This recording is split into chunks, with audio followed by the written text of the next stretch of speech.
Olá pessoal, vamos começar aqui mais uma edição do Pode Incluir, a primeira edição de 2025. Hoje eu vou receber aqui o professor César de Aquino no nosso Pode Incluir. Mas antes, pessoal, vocês pediram para vocês se inscreverem no canal do YouTube da Pai de Passos, para a gente chegar na nossa marca de 1.000 inscritos. E vou deixar também mais um recado para vocês. A Pai está promovendo aí a primeira APAI One. Então a nossa corrida de rua aí da APAI. Pedi para deixar também aí no nosso primeiro comentário fixado do nosso vídeo o link do nosso site da corrida APAI One. Você que é corredor de rua, quiser participar da nossa corrida APAI One, escrever aí no nosso corrida de rua aí, no nosso site, vai estar aí o link dele no nosso primeiro comentário fixado aí. César, como é que você começou essa carreira? Se você formou já, como é que foi sua vida até chegar nesse ponto de dar aula hoje? Bom, primeiramente, obrigado pelo convite, Edmar. Obrigado pela PAI, né, nos convidar aí para participar do podcast Pode Incluir, né? Estou muito satisfeito, estou muito feliz, muito lisonjeado aqui de estar aqui contigo, participando desse podcast maravilhoso, né, Edmar? Obrigado pelo convite, viu? Obrigado mesmo. Sinta-se abraçado, né? A gente não pode abraçar agora não, mas sinta-se abraçado, né? Participar com vocês aí. Bom, Edmar, eu comecei a minha carreira, ela é muito interessante, passei aí por várias experiências, né? Depois que eu fui, enquanto eu morava em Passos, aos 18 anos eu entrei para o Exército, fui fazer o tiro de guerra, depois saí do Exército, já entrei para a Polícia Militar, porque o meu pai era militar na época, né? E aí eu entrei para a Polícia Militar. Fiquei na Polícia Militar até uns 22 anos, mais ou menos. Depois saí, fui para Belo Horizonte, trabalhar, fazer cursinho, e eu tinha ideia de entrar para engenharia mecânica. E aí fui para Belo Horizonte fazer, então, cursinho para entrar para engenharia mecânica, ser engenheiro. E aí lá eu passei na faculdade na primeira fase, mas nesse interim de vestibular e de começar o curso, de fazer a segunda fase e tal, eu tive um convite para ir para São Paulo. E aí eu fui embora morar em São Paulo. Então eu fiquei em Belo Horizonte praticamente uns 2 anos, e São Paulo eu fiquei lá 10 anos. E aí então, lá em São Paulo, eu fiz faculdade, fiz alguns cursos, né? Fiz faculdade. No final de São Paulo, eu fiz faculdade. E aí, comecei uma faculdade lá, e aí não terminei. Comecei faculdade lá de administração, mas não terminei lá. E quando eu vim embora, eu vim fazer faculdade aqui em São Sebastião do Paraíso. Na verdade, eu vim fazer faculdade em São Sebastião do Paraíso. Eu comecei a trabalhar na Escola Técnica de Formação Gerencial do Sebrae, em São Sebastião do Paraíso. Eu comecei a dar aula lá de empreendedorismo. E aí, então, dando aula de empreendedorismo na Escola Técnica de Formação Gerencial, eu já emendei, então, e comecei a fazer administração na FASEAC, que é a faculdade ali de São Sebastião do Paraíso. Você estava dando aula, mas você formou antes de dar aula, você se formou no quê? Pois é, antes de começar a dar aula, e em São Paulo, eu fiz uma faculdade lá que se chamava Tecnologia em Pavimentação de Estradas. Tem nada a ver, né, Edmar? Claro, hoje em dia nada a ver. Pavimentação de estradas. Por quê? Porque eu trabalhava lá em construtoras mineiras. Eu trabalhei na Andrade Gutierrez, trabalhei na Convap. E depois eu já trabalhava lá como consultoria de informática. Eu dava consultoria de informática lá. Mais ou menos na década de 1990, 91, 92, 93. Estava chegando informática no Brasil, né? E aí eu tinha um amigo muito grande lá em São Paulo que mexia com informática, e aí eu comecei a dar aula com ele, comecei a fazer consultoria com ele e dar cursinhos de informática lá. E aí então, depois que eu terminei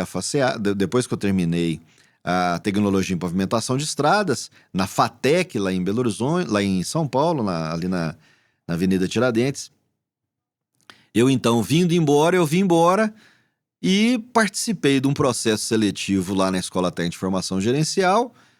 Comecei a dar aula, então, de empreendedorismo na Escola Técnica de Formação Gerencial. Por quê? Porque eu já era consultor na época. Eu já fazia consultoria na época para empresas. Já fazia consultoria para empreendedorismo. E aí, então, depois é que eu fui fazer a faculdade de administração, né? Eu, desde cedo, eu sempre fui muito autodidata, eu estudava muito, lia muito, né? Então, por isso que essas coisas deram certo. E aí, então, depois que eu fiz administração, Edmar, é que aí, então, depois que eu fiz administração, é que eu comecei verdadeiramente a minha carreira acadêmica. Depois que eu fiz administração, eu fiz vários cursos de especialização, MBA, fiz o mestrado e aí comecei a dar aula lá na FACEAC mesmo. Aonde eu fiz faculdade, eu comecei a dar aula lá na FACEAC, lá em São Sebastião do Paraíso. Depois vim aqui para a FESP, em Passos. Eu tive um convite para vir dar aula aqui na FESP, em Passos. Então eu morava em Passos e ia em Paraíso e voltava todos os dias. Depois teve um período que eu mudei para São Sebastião do Paraíso. Morei em São Sebastião do Paraíso. Depois, então, eu mudei para Passos. E aí, então, aqui em Passos, dando aula na FESP, é que eu fiquei por aqui mesmo. Depois do mestrado, Edmar, é que, então, eu comecei a estudar de maneira mais profunda e me especializar no que eu faço hoje. Né? O que eu faço hoje? Hoje eu trabalho com desenvolvimento humano. Então, dentro do desenvolvimento humano, eu trabalho com a inteligência emocional. E aí, depois lá do mestrado, é que eu comecei a fazer os cursos que me trouxeram para essa área que eu atuo hoje. Então, eu fui fazer cursos de neurociência, fui fazer cursos de psicologia, fui fazer cursos de coach, fui fazer programação neurolinguística. Hoje eu sou especialista em programação neurolinguística, sou especialista em inteligência emocional. E aí, a partir disso, então, é que eu me especializei nessa área que eu atuo hoje, que é o desenvolvimento humano. Então, vamos mudar de assunto um pouquinho aqui. Eu quero que você fale para mim agora como é que foi a sua experiência pela Polícia Militar. Você foi eu fui policial. Eu fui policial militar. Vamos contar essa história pra gente agora. Conta essa história aqui agora. Eu fui policial militar. Eu entrei pra Polícia Militar, Edmar, mais por causa assim, do convívio com meu pai, né? O meu pai era militar, ele veio para Passos, nós somos todos lá de Divinópolis. Eu nasci em Divinópolis, o meu pai nasceu ali em Divinópolis, Nova Serrana, minha mãe nasceu em Cláudio. Meus pais, quando casaram em 65, vieram aqui para Passos em 65, quando tinha aberto o batalhão, o 12º Batalhão de Polícia Militar de Minas Gerais, aqui em Passos. E aí o papai veio, então, trabalhar aqui no batalhão. Eu praticamente cresci, Edmar, dentro de um quartel, dentro da vida militar. Eu cresci vivendo aquilo ali. Eu cresci conhecendo aquilo ali, acompanhando meu pai, né? Então eu queria seguir a vida militar, sabe? Aí, então, depois do exército, aos 18 anos, né? Depois do exército, aí o que eu fiz? Eu entrei, então, para a vida militar. Fui fazer polícia, né? Fui ser policial, então, entendeu? E aí trabalhei, na época, eles estavam começando a criar o batalhão de choque, o batalhão de operações especiais, e aí eu servi um pouco, né? Eu servi algum tempo no batalhão de operações especiais. E aí passou o período, então, eu fiquei dos 18 anos, eu saí do tiro de guerra, eu estava com 18 anos e meio, entrei pra polícia e fiquei até os 22 anos, mais ou menos. E aí eu dei baixa e aí fui embora. Mas deu baixa por quê? Porque... Não, fala pra gente. Eu era muito vibrador, Edmar. Não dava conta mesmo, não? Dava muito trabalho? Dava muito trabalho, Edmar. Vamos pular essa parte. Isso você quer esconder? Isso você quer esconder pra nós? Eu não tinha que perguntar, não tinha como deixar passar batido. Tá certo. Faz parte da minha história, faz parte da minha vida, né? Foi um aprendizado formidável. Foi um dos períodos da minha vida, Edmar, que mais me ajudou, sabe? Eu quando eu era jovem, quando eu era mais novo, eu já nadava, né? Eu fui nadador profissional durante um tempo. Então eu era muito explosivo, sabe? Eu era muito explosivo, né? Eu sempre fui muito emocional, né? E aí, no período da Polícia Militar, eu aprendi disciplina, eu aprendi muito controlar as minhas emoções, eu aprendi a fazer análises mais críticas de um ambiente, eu aprendi a conhecer as pessoas, sabe? A observar mais as pessoas. Então foi um período da Polícia Militar que me fez muito bem, né? Muito do que eu sou hoje, muito do que eu faço hoje, que é trabalhar com desenvolvimento humano, eu trago daquela experiência, trago da experiência da Polícia Militar. Foi muito importante para mim na minha vida. Você já deu palestra, treinamento para várias empresas. Isso. Em algum lugar você chegou e tinha... A gente tem a lei de pessoas com deficiência no mercado de trabalho, a lei de cotas, que a cada 100 uma empresa tem que ter alguém com tipo de deficiência. Sim. Qual que foi a experiência que você chegou a fazer? Esse aqui eu não vou conseguir orientar da maneira mais fácil, da maneira mais concreta possível, porque ele tem uma deficiência mais limitada. Ou não teve esse tipo de coisa para você? Qual foi a sua experiência nesse sentido, assim, que você pegou uma pessoa que tivesse uma dificuldade maior? Edmar, eu não tive experiências diretamente com esse público, sabe? Eu, na minha vida inteira, tanto acadêmica quanto profissional, na época de consultoria, nas épocas de treinamento, eu nunca tive, de verdade, assim, uma experiência direta com pessoas com deficiência, sabe? Eu tive um período, né, na minha vida que eu dava aula de informática e eu dei aula para 20 secretárias do Banespa, em São Paulo. Talvez tenha sido a minha experiência mais complexa, talvez tenha sido a minha experiência mais difícil, sabe? Por quê? Porque era uma classe de 20 mulheres, né? Todas secretárias que adoravam uma máquina de escrever e naquela época estavam entrando os computadores no lugar das máquinas de escrever, sabe? Então foi bem difícil, Edmar. Foi um período bem difícil, mas foi o único momento da minha vida que eu tive uma experiência mais direta, assim, não com pessoas com deficiência, né? Muito pelo contrário, mas foi um período difícil. Não, essa pergunta é porque, sim, o programa já pode incluir. Às vezes a gente fala sobre o mercado de trabalho. Então, sim, eu perguntei, porque deve ter feito isso, porque teve muitas experiências de consultoria em algumas empresas. Sim, as empresas maiores, tipo multinacionais, são 100 pessoas com deficiência incluídas no mercado de trabalho lá dentro. Sim, perfeito. Então... Mas não tive nenhuma experiência direta com pessoas. Já fiz trabalhos em empresas que tinha pessoas com Down, né, contratadas, tinha pessoas com baixa visão? Baixa percepção auditiva, né? Baixa percepção visual, mas nunca tive um contato direto com eles, sabe? O trabalho que a gente desenvolvia lá, desculpe, o trabalho que a gente desenvolvia lá, eu não tinha contato direto com eles, sabe? A primeira experiência que eu tô tendo, assim, de um ambiente, né, com mais contato dessa forma é aqui, na APAE, que a gente veio fazer aqui esse workshop de inteligência emocional com vocês aqui. Então, eu sou um dos... Você é um dos alunos. Participou do workshop lá, participei de, acho que 4 aulas até agora. Isso aí. Como eu tenho e foi um prazer ter você lá na sala de aula comigo, foi um prazer. Então, vou revelar aqui pra vocês aqui uma experiência que ele fez com o pessoal lá que... Eu tive que dar um toque depois da aula aí. Ficou bravo comigo, né? Não, porque é o seguinte, pessoal. Ele fez uma experiência. É uma dinâmica, né? É bom explicar, né? É uma dinâmica de grupo, né? Eu vou explicar porque é o seguinte. Que tem uns critérios, né? Então, ele fez aqui. Ele vendeu uma parte do grupo, ele dividiu em 2 grupos e colocou uma parte com os olhos vendados e uma turma que enxergava normalmente. Isso. Com os olhos normais. Isso. Então, ele começava a orientar para poder pegar de um balde, tinha que amarrar uma corda e erguer o balde. Só que as pessoas que iam fazer isso não estavam enxergando, estavam com muito olhos fácil, vendados. Né, Edmar? Muito fácil, né? Fácil pra quem?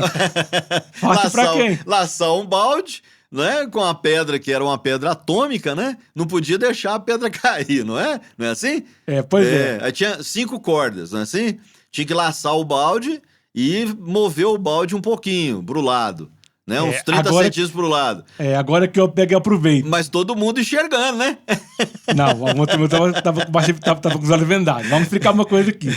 Aí aqui eu aproveito pra poder dar um toque. Isso. Quando alguém for orientar alguma coisa, isso qualquer lugar. Isso, se alguém que enxerga pouco, que tem baixa visão, não fica com 2 pessoas orientando ou 3, não. É uma só, que senão a pessoa se perde. Isso, perfeitamente. A pessoa que tem deficiência visual se perde. Porque o que acontece? A pessoa que tem deficiência visual, ela é a pessoa na onde? Na sua voz. Isso. Na sua voz. Na onde você tá falando. Perfeito. Então a pessoa que tem baixa visão sempre olha pro lado de cá. Isso. Mas você vai dar uma palestra. Às vezes você pode separar, você vai dar uma palestra. Você pode separar. Se tiver alguém olhando pra onde tá a caixa de som, é porque a pessoa não enxerga direito. Isso. Pode ter certeza que a pessoa tá olhando pra caixa porque é da onde vem o som. Exatamente. Então, e lá na dinâmica foi muito bacana, né? Você percebeu, né? As pessoas falavam assim, não, mexe pra cá. Mexe pra, pra cá não, onde, né, Edmar? Pra direita cá, ou pra esquerda, né, Edmar? Não, eles não sabem. Isso é de todo mundo que. Não é? Qualquer lugar que você vai, o pessoal não sabe orientar você. Mexe pra cá, Edmar. Não, chega pra cá. Mas pra cá pra onde? Vira pra cá. A direita ou a esquerda? Pra frente, pra trás, pra cima, pra baixo. Pra cima, pra baixo. Não é? Tem que saber orientar certinho. A pessoa Exatamente. fica. Não é assim. A dinâmica era justamente pra isso, pra esse aprendizado, as pessoas terem mais sensibilidade para saber ensinar e conduzir as outras pessoas. E o fato de não enxergar, Edmar, é, na verdade, uma simbologia, né? Quantas vezes, por exemplo, você vai conversar com alguém e a pessoa, teoricamente, né, ela não enxerga o que você está falando. Então, você vai ensinar alguma coisa para alguém, você vai falar alguma coisa para alguém, você tem que ter um ambiente, você tem que ter um tom de voz, você tem que ter uma forma de ensinar, você tem que ter uma maneira de conduzir essa pessoa, até que ela possa executar algo de tal forma que aquilo saia da melhor forma possível.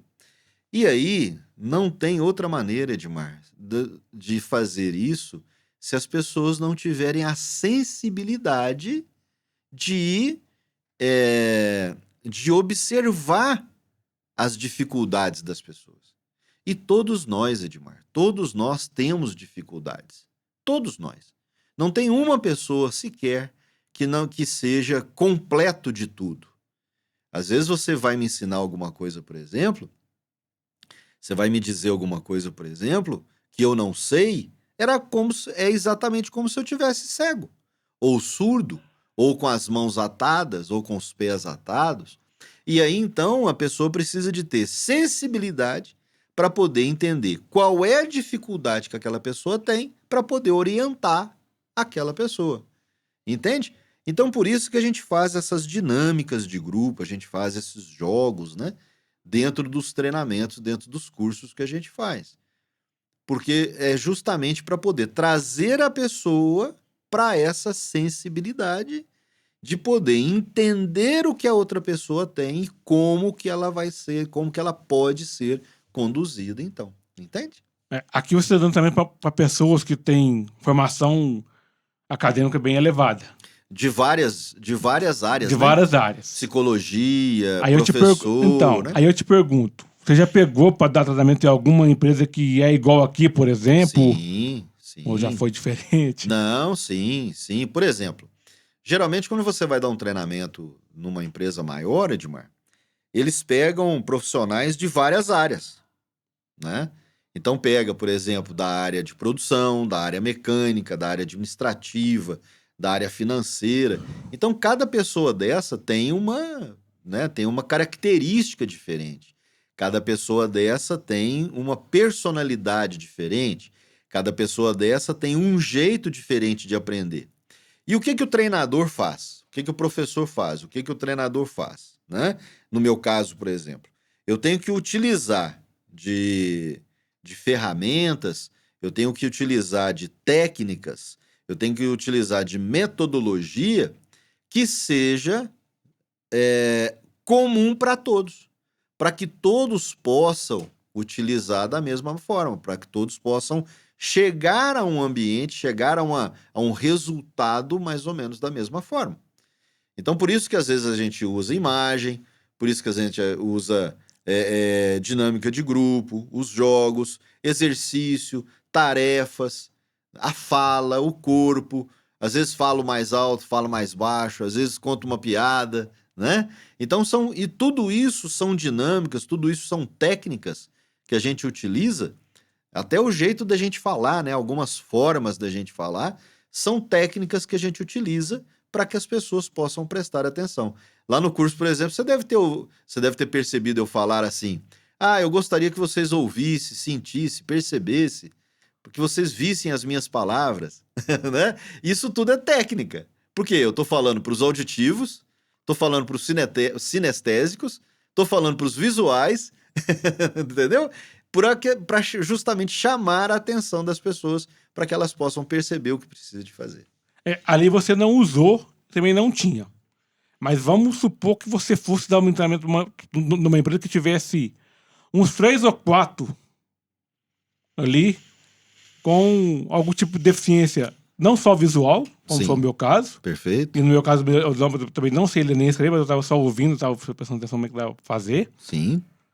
Mas se tivesse alguém ali que não soubesse, que não fosse uma pessoa visual, fosse deficiência auditiva, como é que você ia fazer para você orientar ali? Porque... Uma deficiência visual ou auditiva? Não, se fosse auditiva. Porque o que sim. acontece? A pessoa que é auditiva, ela não ouve a sua voz. Então você vai ter que fazer o quê? perfeito. Você vai ter que fazer as coisas ou por escrito, ou colocar alguém que saiba o sistema de Libras para poder orientar essa pessoa. Perfeito. Como que você iria fazer? Isso. Quando a gente vai dar um treinamento, Edmar, a gente faz todo um planejamento para a aula, né? A gente monta o material, a gente monta a técnica, monta a metodologia e tal. Então, caso seja necessário uma instrução dessa forma, então dentro do planejamento que a gente faz, eu teria que colocar então ferramentas ali, como você mesmo acabou de dizer, né? Enquanto eu estivesse dando aula, por exemplo, colocar um tradutor, né, que saiba, por exemplo, Libras, né? Eu vou até ser sincero contigo aqui, é um curso que eu quero aprender. Eu quero ainda fazer um curso de Libras, justamente para mim poder, né, enquanto eu estou falando com alguém, né, usar também, né, a simbologia de Libras, porque facilita isso para a gente também. Então, a questão é, quando você vai dar um treinamento, você precisa, então, de criar ali condições, ferramentas, né, um planejamento ideal para que você possa cumprir com essa aula, então. Então, sendo necessário, eu teria que colocar algum instrumento desse, alguma Mas ferramenta você já chegou a desse. perguntar, ou tem alguém que tem algum tipo de dificuldade, preciso de... Quando a gente criar. quando a gente entra, né, para fazer um trabalho em determinada empresa, a gente faz esse levantamento antes, né? A gente não chega lá na sala de aula e já pega isso já de uma vez, entendeu? Então a gente faz esse levantamento antes, para que, se tiver alguém com algum tipo de deficiência, a gente leve as ferramentas necessárias. Porque às vezes a pessoa às vezes fala comigo assim no WhatsApp e a pessoa fala assim, mas você tá escrevendo? Eu falo, não, gente, tem que explicar isso aqui, né? Porque isso aqui é bom o pessoal para entender, né? O celular hoje em dia é muito mais fácil usar ele. Isso. Você digita por voz, ele lê pra gente também a mensagem de texto. Você faz o ditado, né? Não, ele lê mesmo. Ele lê mesmo? Ele lê mesmo. É o sintetizador de voz do Google, a gente usa ela. Ah, legal. Com o TalkBack você consegue usar. Os outros celulares tem hoje em dia, o leitor de tela. Bacana. Então dá pra você fazer, digitar por voz, dá pra você... A pessoa que é alfabetizada, mas perdeu a visão, a pessoa também sabe digitar normal. Sei. O máximo que vai acontecer é que ele vai estar na tecla para digitar o texto e ele vai estar falando que a tecla está apertando. Essa é a diferença. Perfeito. No meu caso, como eu não sei ler nem escrever nada, a tinta, também não foi alfabetizado, o que eu faço? Ou eu digito por voz, ou eu mando áudio. Legal. Das duas, uma. Das duas, uma. Ainda bem que tem esses artifícios hoje, né, Edmar? Não, então, porque eu mando pro pessoal. É isso aí. Muito bom. Convite pro pessoal. Legal. Mas, César, essas experiências suas, todas, qual que foi a mais desafiadora para você? Desafiadora para mim? Olha, Edmar, eu acho que a mais desafiadora para mim são todas elas, sabe? Cada experiência que eu enfrento, né, eu sou o tipo do professor, assim, eu sou o tipo do treinador, né? Que eu vou para uma sala de aula treinar completamente esvaziado. Não sei se você consegue entender isso, né? Sim, sim. A gente tem os padrões,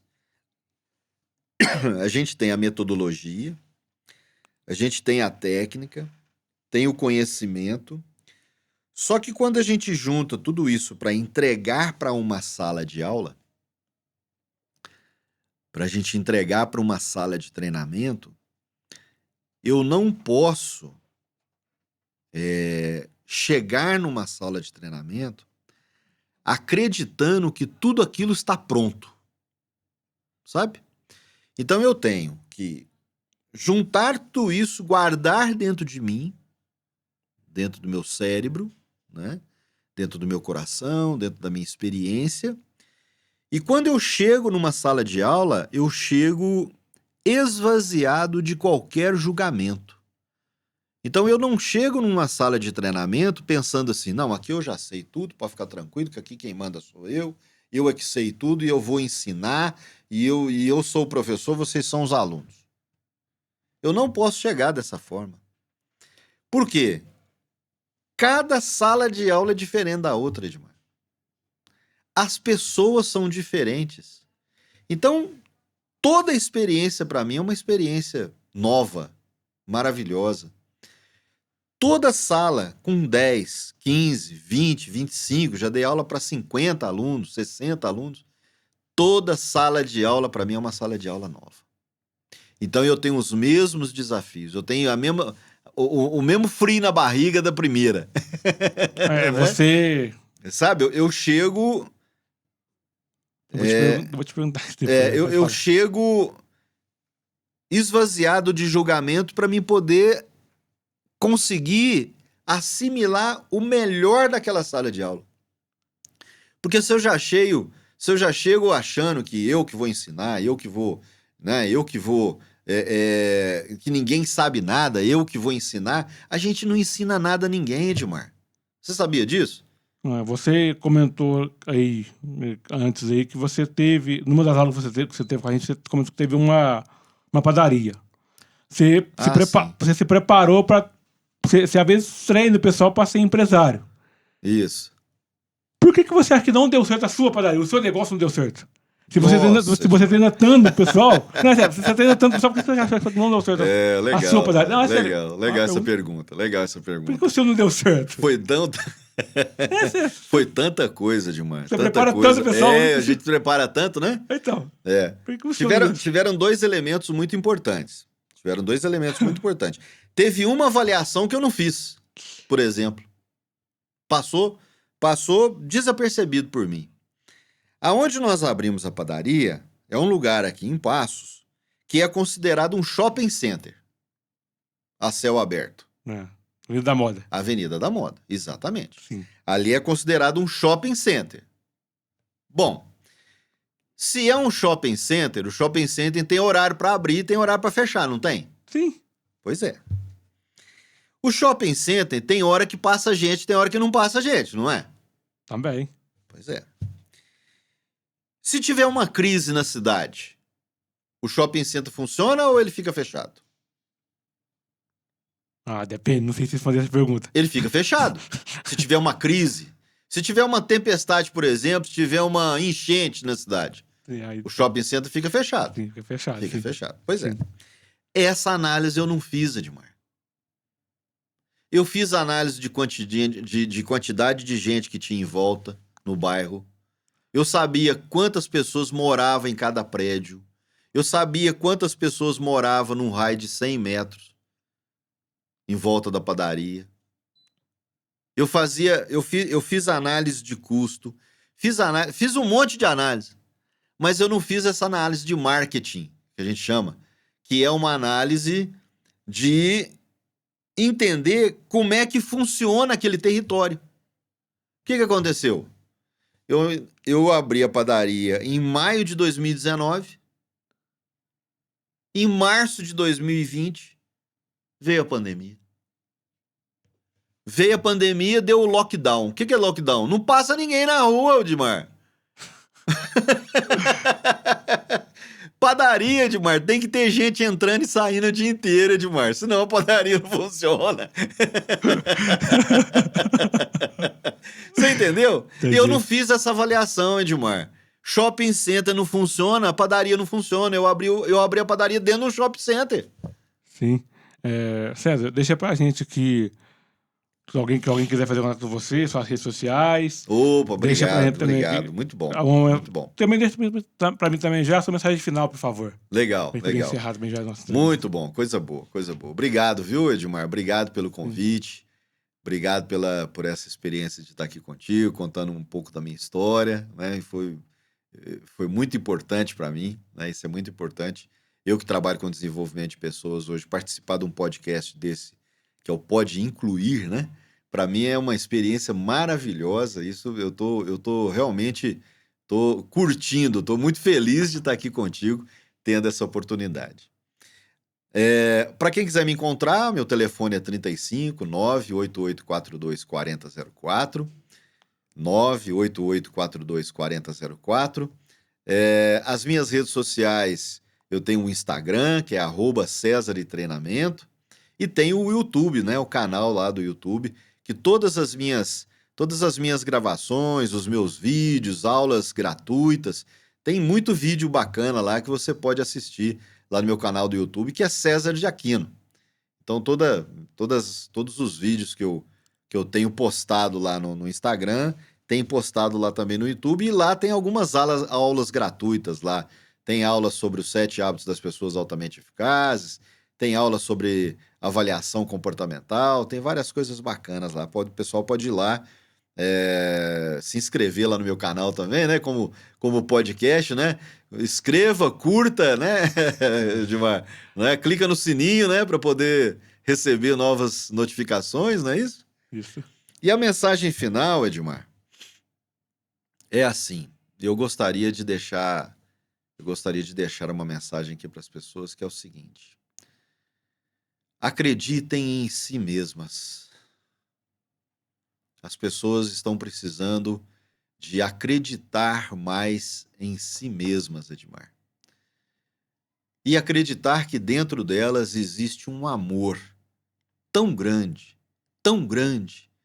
que isso pode facilitar as dificuldades da vida.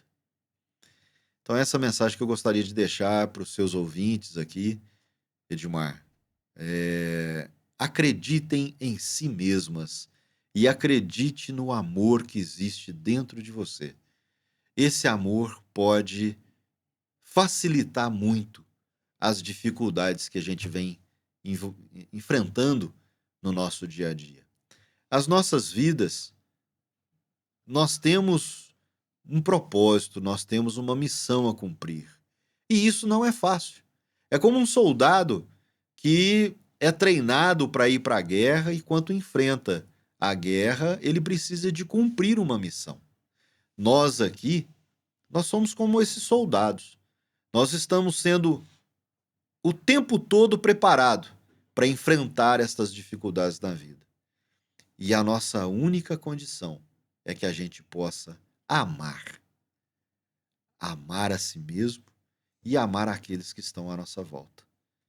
Acreditando em nós mesmos e acreditando nesse amor que pode facilitar muito essas dificuldades do nosso dia a dia. Obrigado, Edmar. A gente conversou hoje com o César de Aquino. Se inscreva no nosso canal da Pai de Passos. E também pode seguir também a gente pelo Spotify. Esse é o nosso Pode Incluir. A gente volta no próximo episódio, semana que vem.